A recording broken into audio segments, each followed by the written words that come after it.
Hi, and welcome to Screens in Focus podcast, where we share and connect as we spotlight our favorite shows and movies. I'm Brooke. I'm Diana. And this is episode 61. And today we will be discussing Fear the Walking Dead, season 5, episode 12, Ner Tamid, and episode 13, Leave What You Don't. We will also discuss the movie Can You Forgive Me and the show Mayans M.C. Before we dive in, how are you doing, Diana? I am doing excellent. Awesome. Yeah. Excelente. Yeah. Love it. Yeah. I had improv Awesome. on Sunday. We had a show. Cool. It was the last one of this session. So it was good. It was fun. And you know, I have watched a lot of movies in the last 2 weeks. Really? And a lot of them have been movies I've rewatched. Okay. Because we haven't seen each other in 2 weeks. I know. Whoa, what have you been I'm watching? having withdrawals. Oh my gosh, where has she been? Did you see The Shape of Water? I did. Oh, I love that movie. And I loved it back then, but I hadn't rewatched it. And we actually own it, but we haven't watched it again. Okay. And our actual DVD did not come in time. So we decided to watch that.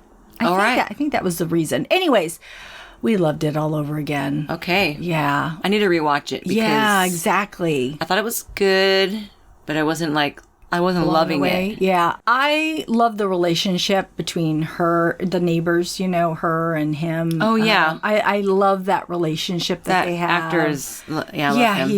I forget his name right now, but we talked about him before. Yeah, we have. And I like the relationships in the movie, so that's why I really liked it. But I also saw, again, A Star is Born and Bohemian Rhapsody. Oh, cool. And I, again, loved both movies. And I was, Googling Queen's Live Aid performance again. And those two movies, we could not stop singing those songs. I know, for right? Weeks. Yes. Weeks. They're so good. Everything is so good. Right. And then there was a Stephen King marathon. Oh, wow. What'd you watch? It was, I only saw parts of things. I saw parts of Christine, which I didn't think Christine was really one of my favorites, but I was totally stuck to the TV. Yeah. And I'm like, I can't remember what's going to happen next. What's going to happen next? It looks very 80s too. And I think that's probably when it was filmed. And I think they had Thinner on too. And even though that is not one of my favorite Stephen King movies either, I still wanted to know what was going to happen. I'm like, oh my God, that's right. He's losing all this weight. And because the gypsy cursed him and everything. Right. So I haven't seen Thinner. Oh yeah, it's not that great. But again, I got sucked in. One of my favorite Stephen King movies besides Carrie and Cujo, but really one of my favorite ones is It? No, wait. Oh my God. It's my favorite Stephen King movie, and Pet Sematary? It's called The Dead Zone. Okay, after our brief... Had to Google it and look it up because it was killing me. I love it. And Christopher Walken is so good. And he doesn't play a bad guy or a weird guy in this. He's just a normal guy that you feel so bad for. Have you seen this one? No, but hey, now that I'm looking at all Stephen King movies, I'm like, oh my gosh, there are so many. There are so many. Have you seen, there's a recent one, 1922. Gabriel and I watched it. That's creepy. Oh, I started to watch it. I didn't finish it. Yeah, so there's so many good ones. Stephen King is amazing. The Shining, Children of the Corn. Yes, I didn't even know he did that. Shawshank Redemption. Yeah, The Green Mile. Misery. Yes, they're so good. Stand By Me. I didn't get to see all of them. There was Look how many has influenced us, though. There's so many. There are so many good ones. I watched The Hangover. Cool. I watched Tom Hanks movies. I watched Saving Private Ryan. Oh, yeah. I watched one of Dominic's favorite movies. Castaway. Oh, Wilson. That one always has me crying when he comes back and... Oh, God. I know. Losing the love of his life. And I'm just like, Those are good movies. Yeah. You have to call me next time and tell me.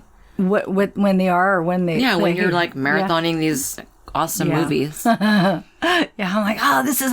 No, I didn't watch everything from start to finish. I'd come in and half of it and sit and watch the rest of it or, vice versa. Oh, okay. Cujo's my favorite Stephen King. I love that one. Yeah, I love Carrie also. That's really good. Oh, I love that really one good. too. Yes. Yeah, I think Yes. like that's like the before Lady Bird. You know, like I think a lot of girls Right. can relate to that kind of maybe in some way somehow. You know. Yeah, and John Travolta was in there. He's the Yeah. best. You know. Oh, and I fell in love with William Catt in that. Way back when, because I loved his curly blonde Yeah, he was hair. I know. Awesome. Yeah. Well, hey, listeners out there, like these are really good movies, Diana. So we want to know what other movies our friends are watching. Yeah. Because, you know, these are like kind of TBTs right now, you know? I'm like throwbacks. Yeah. So, oh my gosh, all these movies are so good. I'm so looking forward to rewatching some of these movies. But speaking of all these movies and actors, I'm curious, like, who is your favorite actor or actress of 2019? It's kind of a lot to digest, Oh, right? that's so hard. It's so hard. But when I was watching these, I was reminded of how much I love Tom Hanks. Oh, yeah. He's so amazing. And Woody, okay, he did do something this year. He was Woody, and I love him. I told you, I'm like all teary-eyed, and he just moves me. Tom Hanks moves me. He does. So, isn't he doing a movie? He's going to do a biography? He did Mr. Rogers. Yeah, I it's can't gonna wait. come out. Yeah. But I was thinking, because then like I said, I watched Castaway and I was crying on that. And then Saving Private Ryan, I was all teary-eyed in that. And I'm like, I love Tom Hanks. I love him. And think of all the movies, everything he's ever done, you know, Forrest Gump and just everything. And I'm like, he's way up there right now for me. Yeah. What about you? Good pick. Well, for this year, my most influential show was Big Little Lies. Yeah. Oh, just love that show so much. Me too. I think it just really, like, just got to me, you know, just the stories. We were so and excited. It was so freaking good. And, you know, I love the whole cast. And initially I was going to say Laura Dern. Oh, she's awesome. Yeah. I loved her character so much. Mm-hmm. She did such a great power woman. Yeah, she did. You know, she put up with a lot of, you know, and just the way that she would handle it and deal with it. She didn't really bottle it, you know. Yeah, and I think she did not. That's really good that you shouldn't have to feel that you have to bottle it just because you feel like you can't express yourself. Mm-hmm. Express yourself. It's another song. Okay. Just, you know, and so I really felt that power through her character, and I loved her character. So I'm going to go with her. Okay. Yeah. Cool. Yeah. I agree. They're awesome. They're both awesome. We have so many more to talk about. We can bring them up every time we have a podcast because there's so many. Yeah. Bring it up, baby. Anyways, let us know, listeners, what you think. You can follow us on Instagram, Twitter, and you can also subscribe to our website and YouTube channel. Let us know. So, Brooke. Yeah. What were your overall thoughts on Fear the Walking Dead on both these episodes? Yes. Well, in episode 12, the Eternal Light, and actually I forget the way you say it in Hebrew. I believe it was, Ner Tamid. You're good, because I'm like, okay, good thing I don't have to introduce those. I wasn't sure. I'm like, I know I'm going to say it wrong. I hope I said it right. But anyways, I was, you know, I kept expecting the worst for some reason. You know, I don't want to say it's because it's sort of that contradictory, you know, with the holy place, and, you know, it could be like, what distrust and whatnot. Right. But that's what I was expecting was the worst, but it ended up not being exactly the way that I planned or thought. And at first I didn't trust the rabbi, but, you know, then he would redeem himself. And then I didn't trust him again, and then he would redeem himself. Yeah. And so I just felt like it was such a roller coaster trying to figure him out throughout the episode of 12. And then episode 13, I was pleasantly surprised to see how they started off the episode with Logan. And the camera filter was lighter, so it wasn't as dark and dreary, and he was a different person. Yeah. And so I really appreciated that, you know, we could understand who he is, because he was just thrown into the season, And I'm like, I don't get it. So I'm glad the writers and directors put him in 13, and so we got to see his backstory. Yeah. So I was thankful for that. What about you?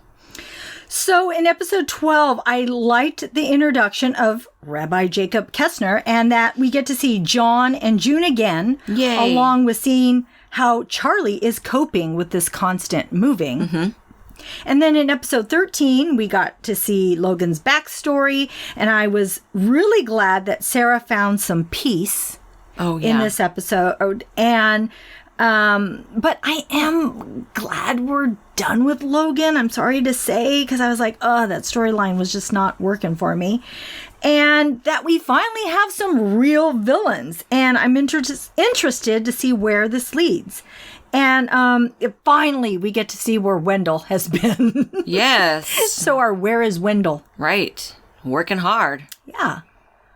So with the rabbi and Charlie, the rabbi, I thought he was a really nice character for this episode of 12 and 13. He did appear in 13. So that was really cool. And I had so much hope for Charlie, being that she was set on staying there at the synagogue with the rabbi and, integrating the rest of the group there as well, thinking that was their future home. I'm glad that she learned to see light through the spiritual place, the eternal flame, right? Or eternal light. So that was really interesting how she really was determined to keep that lit, right? And it seemed like she was able to shine some light on the group. Speaking of light, like all this shiny light, right? Through talking to June and John about what she has learned from the rabbi and just with her hope. And these are all the things that she's been keeping inside. And I'm really glad that she was able to express herself to her foster parents, right? Yeah. And Charlie, as she wanted to find their future home and settle down, she did take a big risk sneaking out and running away, hoping that she could help the group. But that was too risky. I mean, Charlie, you're not... I know. That was very scary. It was. Very inconsiderate. Yeah, that too, because they're going to come out looking for her. Of course, she probably didn't think she was going to get trapped, but of course you might, because you're in a world filled with walkers. So. Right. And, she wanted to stay with the rabbi, and which would ultimately end up leaving the group, which, she doesn't have to, so that she wouldn't have to relive her past with the vultures, I believe. Yeah. The last group was called that she was with. Yeah. And thankfully, John and June do understand her feelings. Yeah. Yeah, because she's afraid of going back to the way she was before. Correct. And I don't know, I guess I can see her point. It is hard to go from place to place. You do want a place to settle. I don't know, it just feels like, if you're constantly moving, you never know if you're safe. Right. So, but like you said, June tries to reassure her that this isn't the same and that they need to go back to the convoy. Right. I think she really did get to June because June felt the same way, right? Yeah. Because she'd been on the run in her past life as well. And so this experience really helped everybody, I think. Right. And so then, the rabbi, his backstory was that he left his group because he lost faith. Yeah. And then when he came back, he returned to the synagogue, and the entire group that he left had ended up turning into walkers. And so he was able to gather up all the dead and lock them into the facility. And then one by one, they're like slipping their way out through that little like doggy door. I know, yeah. It looked like a doggy door. Yeah, and then he just kind of like, he kills the whichever one that gets out, but then seals up the door. Mm-hmm. So that they're still stuck in there. Right. Behind this glass that will eventually break. And I just was like, why couldn't he just kill them all one by one by letting them all out? Or how did he round them? I don't know. That just seemed really... So, although the rabbi seems a little lost, you can easily tell that he hasn't completely lost his faith because he continues to go through ceremonies. And I found it very touching that he prayed for his congregation when he was securing the doors. I don't know. I thought that was a pretty powerful moment when he puts his hands on the glass doors and has that moment. And he doesn't seem afraid at all. Right. Like, I don't see the fear in him, which to me is based on faith because he's not worried. If he does die, he's not worried where he's going to go. Mm-hmm. So to me, I feel, yes, he probably feels a little bit of doubt, but I feel like he's still connected to his faith. Sure. Yeah. And what did you notice with John and June? I was so happy to see John and June. I bet you were. Yeah. And, when they were using the ladders to get down from the roof, I was so scared for them. I think I told you the previews that I had seen of John looked like he was in a scary position. I was totally worried about it. So I did not want anything to happen to them. And I kept thinking the ladder would slip or break. And there were so many walkers and they do get trapped on the car. And I kept thinking, how are they going to get out of this? And then I thought, how would I get out of this? Oh my gosh. And if you're on top of a car and you're surrounded, what would you do? Would you wait it out? No. And then would you try to make a run for it? They didn't have a choice. I don't know. I mean, they had to leave, right? Because Sarah and Dwight were in need of the swatty. Yeah. But I always wonder, it's like, how long do you wait it out? And then thank goodness that Rabbi Jacob uses that horn to lure them away. Yeah. That horn, it's called a shofar. Mm-hmm. Shofar. A chauffeur. No, I'm just kidding. And the horn that he blows really hard and it's super loud. It's like, you'll have to watch the episode to hear the sound or just Google or YouTube it because it's pretty definitive sound. We have one of those. Oh, that's so cool. Yeah, Gabe's mom brought it back for us from Israel. Oh, really? We can't get it to make that sound at all. At all. So it's really hard. And it's like putting a dog chewy in your mouth because it's it's a real animal horn. Yeah. So then there's Dwight and Sarah. Yeah. Oh my gosh. And so in the episode 12, Dwight not in episode 12, in the previous episode before 12, Dwight let one of Logan's guys go, and he returned in this episode, which I was I was surprised, but I wasn't surprised. I know. I was hoping, you always hope you can get through to people. Yeah, and change, right? So his name is Raleigh or Rowley, I'm not sure. He came back with Logan's gang and put Dwight and Sarah on a wild goose chase in order to protect the tanker. Which later we found out that was a deterrent for Logan in finding the location of the hidden oil field, quote, a ticket to the promised land, as Logan describes it, right? Yeah. So I thought that episode 13 really gave Sarah some room to grow as a character. She realizes what her and Wendell's action of stealing the truck did. It prevented Clayton from helping Serena, I think her name was, at the truck station.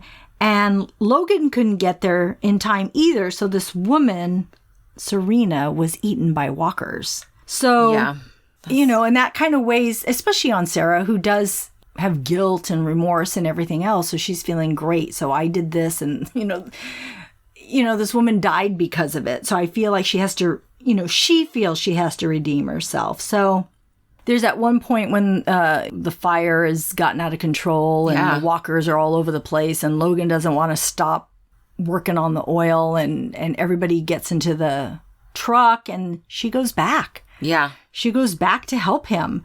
And she says something like, I got to do this. And it's something she needs to do to make herself right. But this is what I love about our group, that they have this conscience, of having to really do the right thing. Right. I was really proud of Sarah's character to stand up for what she believes in. And I love to see Wendell back her up and let her know that she's not alone. Right. I loved that. That's because she always says that that's her brother. Yeah. So, hey, that would be the kind of brother that I would want. Right, you know, we're in this together. You are not alone, sister. Yeah. I did not know you were feeling like that. I always get so scared with Wendell just because they're all like carrying that wheelchair around, putting it in the back of the truck and having to carry him. I'm like, oh, what if you guys are... Half the time people just barely get in a truck, in a doorway, in a whatever. I'm just like, I'm worried one of these days that he's just not going to be fast enough. They need to get him like something, you know, that some really techie Silicon Valley millennial, you know, put him in a bubble and then like give him, you know, like a bicycle thing where with the pedals where he could pedal with his hands. No, I know, you know, something. So that he's protected. Yeah, in there. or at least something on his arm that's like something that's always strapped to his arm that he can always, you know. He has a trigger though, and then it stabs. But that's when he's... I thought that was only when he was in his wheelchair. Yeah, in his wheelchair. Yeah, but when he's not... Oh, if he's fallen out or something. Yeah, exactly. He needs something that where he can... Yeah, they need that Jurassic Park thing that, like, they get into the round ball? dome. Yeah. Roll around. That's what he needs. He does. Wendell, we love you. We do. So it was also interesting to see that Strand and Alicia run out of gas at around the same place or marker that it was when Logan ran out of gas. Right. So, and they were both heading to the same location to help a person in need. Yes. So I thought that was really, you know, I liked that part. I liked that story. I did You know, too. how they, you know, reflected on Logan's time there and now Alicia and Strand's. Yeah. And, you know, they're both trying to help a person that's trapped in the same location from all these walkers. I know. Same location. And Logan was once there and he remembers that he left that weapon there. Yeah. And she's like, it's only got one bullet. He's like, I know. Sorry. What about Ginny? Oh my gosh. I was really excited to see these horseback people, these riders on horseback. I was too. And their armed forces of settlers and pioneers trying to recruit Luciana, you know, but in a controlling dictatorship type way. I honestly did not expect this. You know, they took Logan and his crew out, and they're like the wrong type of people that the Morganites will end up dealing with, right? Yeah. So she kind of reminds me of Negan. Yeah, it totally. Yeah. Mm-hmm. So that was kind of disappointing, but it could be good for this series. Exactly. You know? That's true. And so she wants to help, and I say help, meaning she wants, you know, she's in it for herself, but she wants to help each other by running the quarry and generating the gas in exchange, you know, where everybody can continue to live. Dwight can find his wife. June can find a permanent home for the group, and, you know, Sarah and Wendell can continue on brewing their beer. So in exchange for their lives. Yeah. Is how I'm taking it at this point now. Okay. So, yeah, we know I'm not a fan of Logan's. Mm-hmm. So, yeah, she took him out. But at the same time, it's like she took him out and all his people. It's like, how do you trust somebody like that? Well, I would not want to team up with a group like that. Yeah. It's like, oh, we don't need you anymore. You're not working. So goodbye. Yeah. And she did it with, you know, they all just shot him and were okay. They just, it was nothing. Pretty accurately, too. I know. So I wonder about this new group and what will happen, who they really are. You know, who are they affiliated with? And they're a pretty big group. Yeah. So it's kind of scary. Right. They have a lot of horses, too. Yeah. And why do they need gas? They have so many horses. I know, that's so true. My gosh, it's like Mad Max. Yeah. Give me the gas. Yeah, exactly. Just so we could drive around. And so, like you were mentioning about that woman at the truck station with Logan, and him letting her know that there was a gun there, and that she finally picks it up and says there's only one bullet left, and Logan says, yeah, I'm sorry. And then she says, don't be, which I thought, I don't know, that kind of really hit me. It was like, oh, I know why you did this. I know why there's only one bullet. You know, and then we hear things play out with the walkers, and that was so intense. It was so intense. I actually really loved that moment. And, but then we hear more shots and I'm like, yay, because it's Wes to the rescue. Loving it. I know. And we hear his voice over the walkie and he says, I heard Alicia and this person needing help. And I thought, I want to pay it forward. I love that. So I was like, yeah. That was awesome. Thumbs up. I know. So what other things did you notice in these episodes, Brooke? Well, the opening graphic design with the cooking the oil, which I learned something today. I didn't really understand that you pump oil and then you somehow cook it to separate the gas from the oil, whatever. Yeah. There's like a process. And like, oh, you don't just get the oil from the ground and like there's gas. I know, right? So that was really informative. I'm glad that I know. I loved how everyone was so soot covered. I know. Everybody was. Yeah. I was noticing that too. I'm like, everybody's dirty. Yeah. I'm like, dang, they're like, where do they shower? It's so I was thinking filthy. The same thing. I'm like, oh filthy. My goodness. But yeah, you're right. There's Wendell. We're finally back with Wendell and the kids. The kids were really brave and they're really growing up. And, you know, Max, Annie, and Dylan, they really wanted to be a part of the group in episode 13. It's only showing those 3 kids, though. Our 3 kids. Like, what happened to all the other kids? Yeah, they must be with the convoy, right? Oh. Maybe. Yeah, but when we saw the convoy, we didn't see the kids either. I kept thinking the kids were here. Oh. So, I don't know. Who knows where they're hiding. Yeah, exactly. So, that was good to kind of freshen up with Max and Annie and everybody. And, you know, being that it was so dark and all the walkers were like falling over the cliff and the special effects were incredible. Yes, you know, with just them splattering everywhere. Mm-hmm. But still them not busting up their brains so that they were able to just rise and get a hold of Logan. And Logan's over there like continuing on and dedicated to spinning the turning the wheel where the walkers were like reaching for the rats. That thing was really, really cool. That's all a doe to Annie and the kids. Right. That's what the bird boxes. Yes. In when they found them, which I thought was really a cool idea. Yeah, a good tribute to the kids. And then when they told the kids to leave, little Dylan was like, oh, who's going to take care of the rats? Rats, I know. Aw, that was pretty cute. Yeah, he is cute. I thought episode 13 was pretty good with certain special effects, so I'm really happy with that. Mm-hmm. What other things did you notice these 2 episodes? Well, we get to see John's sharpshooting skills, which I always love. Yeah, he's really good. So it's like, if it wasn't for him, I don't know where they would be. And I liked that we got to see the rabbi and Tess come and help them, you know, at that location. So I thought that was kind of cool to bring them back in.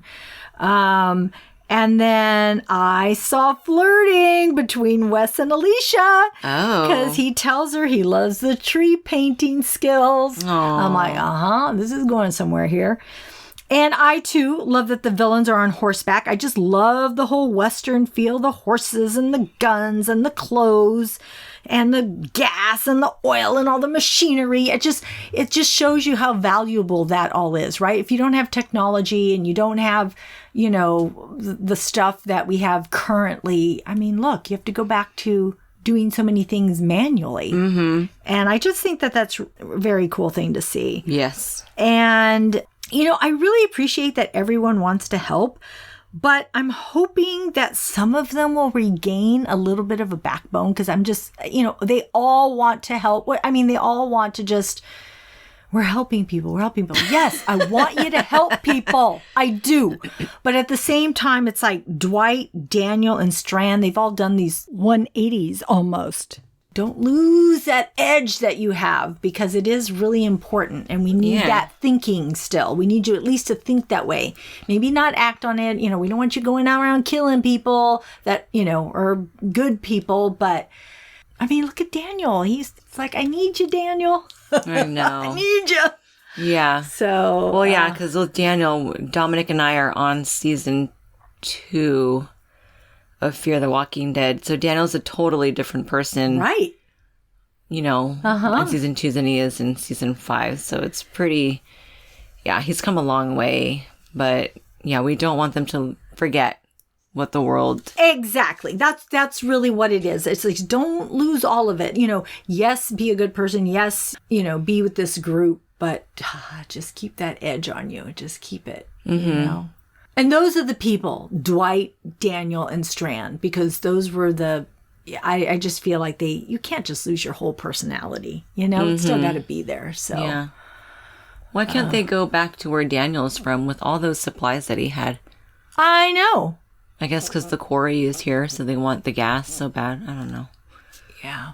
Well, something's going to happen because I'm sure they're not just going to say, hey, see ya, Luciana. We're doing our thing here. Yeah. Good riddance. We'll see ya. Yeah, it kind of reminds me of Eugene, how he stayed and he put himself forward and stayed, and then we couldn't trust Eugene, but then he redeemed himself. Yeah, he did. We'll see. Uh-huh. She's awesome. Brooke, tell me, why do you love Fear the Walking Dead? Well, I really love... Okay, so I love the show. I'm watching the earlier seasons alongside of the current season, so I really understand the perception of their personalities and their characteristics and how they've adapted and evolved into this world and where they are today. Yeah. I love that it's apocalyptic. I'm loving that it's a little bit of Mad Max because I grew up on Mad Max really young, but I love Mad Max. So I love how that's kind of like the similar world. And so it just entertains me. Yeah. It just grabs me in there, and it's not as hateful in their group. And I really like that too, that they're trying to make change, heal the world, make it a better place. So yeah, for me oh my and the gosh. entire human race, there are people. Okay, so that's why I love Fear the Walking Dead. Diana, why do you love Fear the Walking Dead? Because it gives me moments that still make me jump or scream or worry. And I was so worried for John and June on top of those cars. I mean, I held my breath as we waited to hear that gunshot. And then the walkers dropping off the cliff like you were talking about and splattering on the ground and getting up with only half their bodies. I mean, it was crazy. Yeah. So it really does leave me with these moments of fear and worry and like, oh my God, don't kill my favorite people. And so, a lot of shows don't do that, but this one sure does. So that's why I love this show. Great. Okay, Brooke, who does your award go to? What was your favorite quote, character, or moment in these episodes? Well, there are a lot of good moments, and there are a lot of good characters this 2 episodes. But I'm going to go with Charlie. Yay! Yeah, she's young, she's brave, she's compassionate, diplomatic. She took a big risk. Mm-hmm. She still has a lot to learn, but I think she is going in the right direction. And I think she has come a long way, and she deserves to be taken seriously. Yeah. So I'm proud of you, Charlie. How about you? Who would your award go to, character, quote, or moment? It would go to Luciana. Lucy. She is a hard worker, and she's brave, and she's protective, and she's selfless. And she doesn't mind getting her hands dirty. She doesn't put others at risk, and she sacrifices herself to save all the others. And I was thinking how hard it must have been to watch the people you love drive away. Mm-hmm. But at the same time, she is so selfless that maybe she just doesn't see it that way. She just sees it as something she needed to do and just another job that needs to get done. So I say kudos to Luciana. Awesome. So what else are you currently watching? Well, I'm kind of like you. I just been watching like a lot of random movies, and I haven't really been watching shows. So I did catch a couple of new movies. Well, they're new to me. And one of them is called Can You Ever Forgive Me? And it's Melissa McCarthy, and she's playing a person named Lee Israel. And this is based on a true story. Yeah. And Lee Israel is a writer, and she is like completely lost and she just doesn't have anything good that she is working on. And so she's going to her agent, give me something. Yeah. I'll do it. Like she she'll do anything. Her cat is sick. She can't afford to pay for her cat. She's got like $12 in her wallet. They won't fix the cat. So she ends up deciding to do something extremely devious, and she starts copywriting these letters from these authors and selling them to collectors. And she's like making all this money. Yeah. Did you hear about this story before the movie came out? I did not know about the story before it came out. No. Okay. Yeah. So then like the FBI is on to her. I mean, this is a huge scam, but it's just her and her friend. Yeah. And she's got like a zillion typewriters because this is, these letters are supposed to be old and worth tons of money. Yeah. And these letters are like very personal.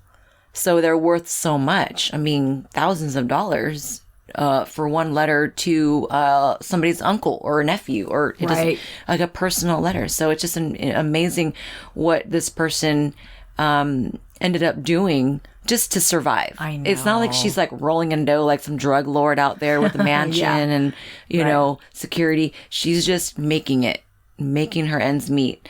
And her friend, the character who helps her, he's an amazing actor. His name is Richard E. Grant. He just did such a good job as his portrayal. So I'd have to look up if he was nominated for Best Supporting. I heard that they both were. Yeah. She was up for Best Actress, and then he was up for Supporting. Then, I think probably, so. because he definitely earned that title. I mean, he did an amazing job.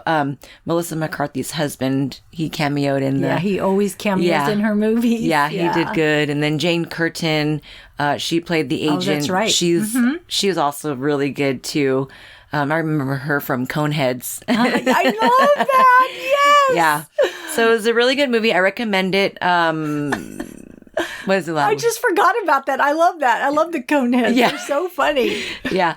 And Melissa, the reason why I wanted to see, because Melissa McCarthy, she totally transformed, her persona to be this character. And she did such a good job. Like, I don't know how to I really act. do like her a lot. Like, I think she's a phenomenal actress. Yeah.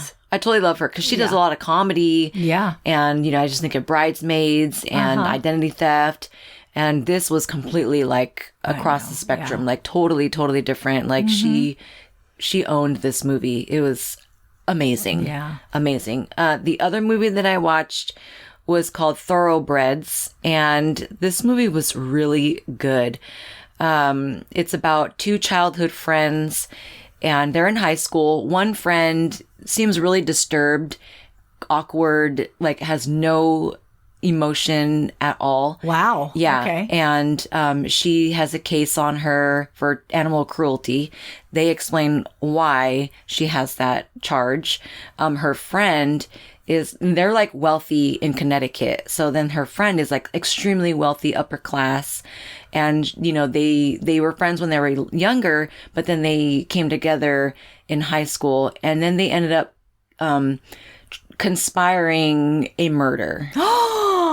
Really? So it's a dark comedy. Oh, it's extremely dark. I didn't actually know that it was supposed to be a comedy. Yeah. But I read about it and I'm like, oh, dark comedy. Okay. I mean, I guess. I mean, like the way that they interact with each other, you kind of chuckle. Yeah. You're like, oh, this is weird. But I can understand how it's a dark comedy now that I've read about it and seen it. And I've been wanting to watch this for a while. But I just haven't. So I'm like, oh, I'm going to just watch it. Yeah. And I was pleasantly surprised and happy about this movie. It was really good. Yeah. It was pretty cute. Good. And I love teen movies. Yeah. So it was on Netflix or what? This one was on one of the premium channels. I think it was Stars. Oh, okay. And then Can You Ever Forgive Me was on, I believe, HBO or Showtime, something like that. So these movies are really good, you guys. You got to check them out. Corey Finley wrote and directed Thoroughbreds. Okay. What else have you watched other than Stephen King, Tom Hanks, Shape of Water? Yeah, everything. I am watching Mayans M.C. the second season. It played, I just watched the second episode last night. Today's Wednesday. Watch it. It's on Tuesdays. People watch this, especially if you are a Sons of Anarchy fan. There's so many Easter eggs in this. It's really good. You can catch up quickly. There's only been one season, but the second season's already started. I just can't even wait till next Tuesday. I'm like, wait, I can't wait that long. I don't know. It's been, it's a little slow in the beginning. Not slow. It's not slow, but for me, I'm like, okay, let's go along.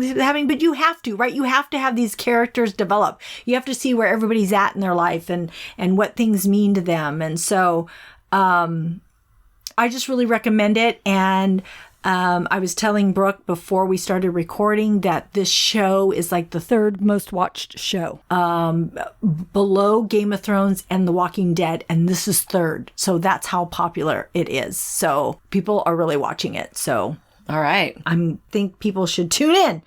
I also watched just a couple episodes of A Black Lady Sketch Show. It is created, written, and produced by Robin. I don't know if it's Theed. I don't know how to pronounce her last name. Have you seen this at all? Mm-mm. Okay, this is like SNL, but with black women in it. And it is funny. It's actual sketch. And it's funny. And they keep tying back. They'll do a scene, and then they'll do another scene, and it'll tie back, and they'll come back to this scenario and do it again. It's funny. It is really funny. And I cannot believe that this woman did all this, that she wrote it, directed it, produced it. I mean, that's like crazy to, that just shows how talented she is. So it's on HBO, and it's just funny. So if you just want to watch something funny, tune in. All right. It's great.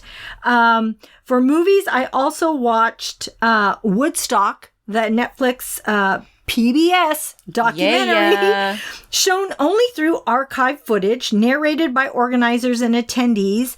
And, I've loved the whole idea of Woodstock. I've listened to the musicians, Woodstock. I appreciate it so much. But to watch this documentary reminded me of a time that I don't know that could ever exist again. There were 500,000 people here. 500,000 people. If you just see the pictures of how many people were there, you are astounded. These people were there to listen to music and in peace. 500,000 people over a long weekend in peace. They ran out of food. They didn't have toilets. It rained. It lightning, even though it was in the middle of summer. It was, near New York on some farm.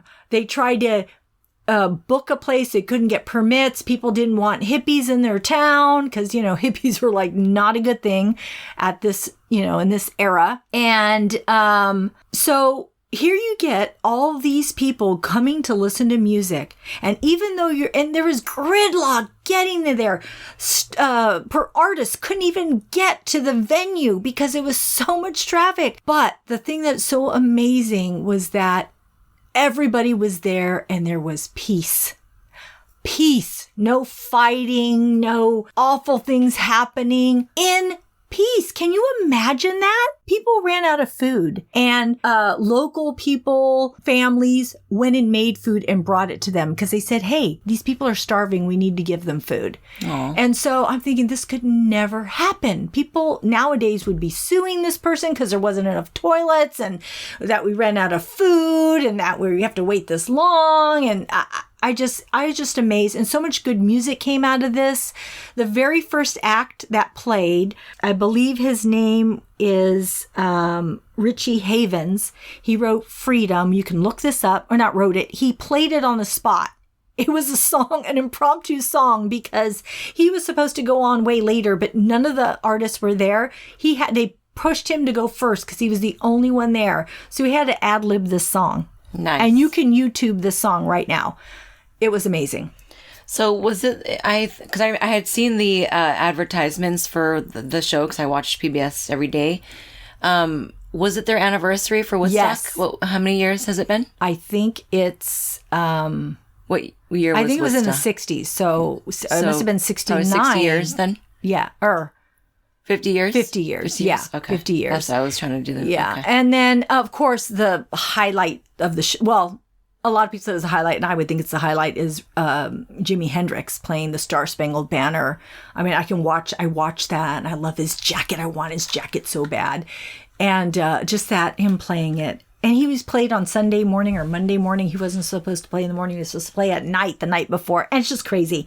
I just love that something could come together with so many people at peace listening to music. That's the part that amazes me, and that I just find so inspirational. And I think people need to view it, just because it's like, oh, something in history that did define an era. It really did. That's what it's called in, part of the title. And it really did. And it's just, I appreciated it very much. Cool. I can't wait to watch it. And I just want to bring up quickly, and I know that you weren't the biggest fan of this, but I just saw The Ballad of Buster Scruggs on Netflix. It's a 2018 film that encompasses 6 vignettes about life out in the Old West. And it's written, produced, and directed by the Coen brothers. And I found it funny and sad and brilliant. And I was pleasantly surprised by this film. Yes. So I really did enjoy it. Like I said, I think because I wasn't expecting anything. Mm-hmm.